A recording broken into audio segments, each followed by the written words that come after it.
The wind howled across the frozen forests of the north, carrying with it a chill that seemed to seep into the bones.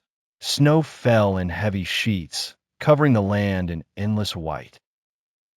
Hunters from the Algonquin tribes often warned their children, never wander too far in the winter, for the Wendigo roams where hunger lives.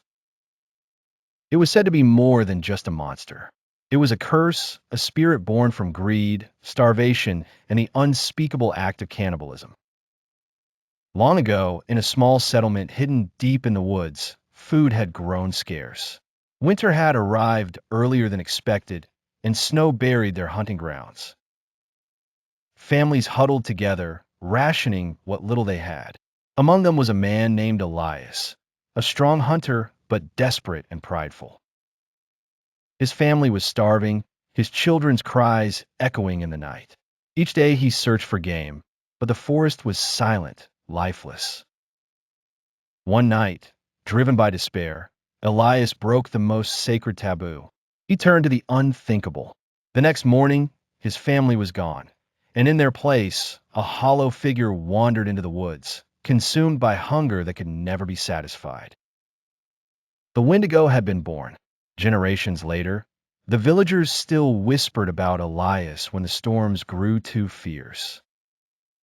They said his spirit remained in the trees, hunting endlessly, feeding on flesh.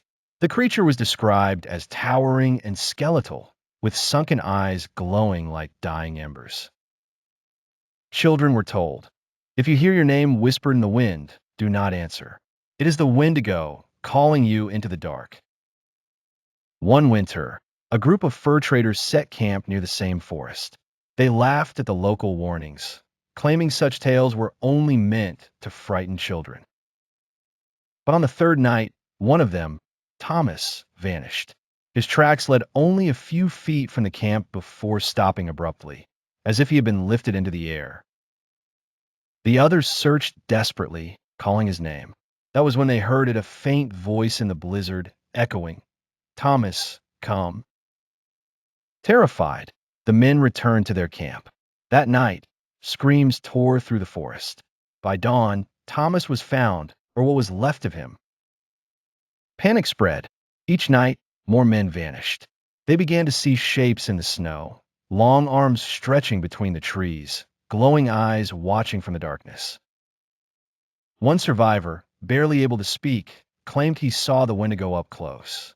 He described a creature taller than any tree, its limbs like branches, its ribs pushing through pale skin.